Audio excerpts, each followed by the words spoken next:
Thank you, Mr. Speaker. I rise today full of gratitude for having had the incredible privilege of representing New Hampshire's 2nd Congressional District for the past 12 years. New Hampshire doesn't have a national sports team. I've long said politics is our pastime, and it's been such a joy to advocate for my friends, my family, neighbors, and our state in this arena. My time in these halls has been many things: rewarding, inspiring, challenging, and yes, at times frustrating. But more than anything, it's been truly the greatest honor of my life. When I was first elected, I promised to bring a new approach to Washington, to reach across the aisle and to build bridges whenever possible. As I look back at the end of my time in Congress, I'm immensely proud of that record. Over the past 12 years, I've seen Congress at its most and least efficient.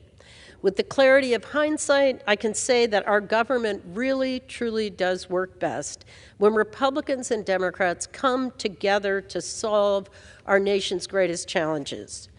I grew up in a Republican household. My father, Malcolm McLean, served as the mayor of Concord and on our state executive council, and my mother, Susan McLean, served for 25 years in the House and Senate in the New Hampshire State Legislature, and she even ran for the seat that I'm now retiring from. I know that they would be proud of my and many of our colleagues' efforts to restore bipartisanship, to reach across the aisle, to pursue pragmatic solutions, particularly during times of deep political division. There will always be new challenges and new opportunities for Congress to address. The work here is never truly finished. But thanks to the support of my colleagues, both Republicans and Democrats, we've made meaningful progress on a number of issues that don't always go viral or generate the most clicks online.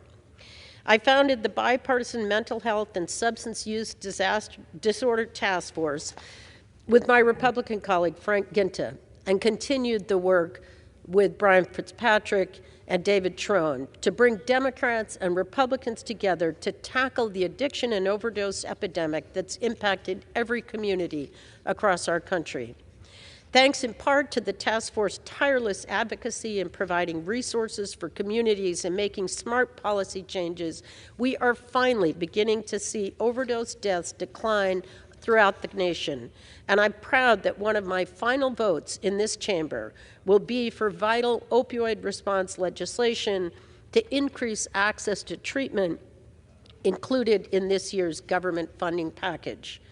I also started the Bipartisan Task Force to End Sexual Violence, which has helped shed light on the pervasive culture of sexual violence that has flourished for too long in our schools, our universities, our military, and even here in Congress. It was in this very chamber that I first shared my own story of sexual assault publicly and fought to reform how Congress responds to sexual misconduct among members and toward staff. Through respectful conversation and honest dialogue, my bipartisan ski and snowboard caucus helped bridge the divide between our parties on the need to respond to the environmental and economic threats posed by climate change.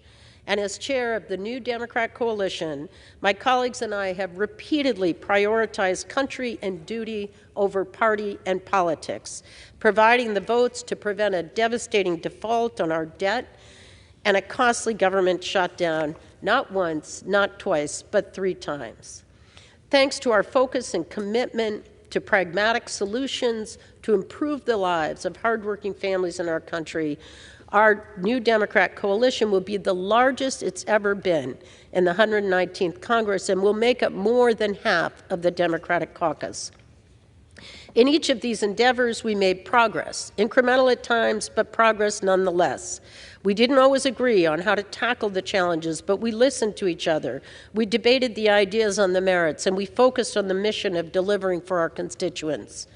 Sadly, my time in these halls in recent years has been defined more and more by extreme partisanship. As lawmakers, we must reject the cynicism and the notion that Congress and our institutions are destined for dysfunction and disorder. We must not lose sight of our purpose and why we are here, to fight for our communities, to lead by example, and to tackle the biggest challenges facing our country, not create them. So now at the end of my tenure, a little older, hopefully a little wiser, I urge my colleagues and the incoming members of the 119th Congress to lead with courage, to face the division and recommit to building bridges, not tearing them down.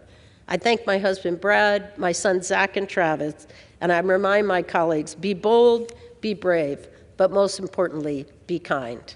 Thank you. I yield back.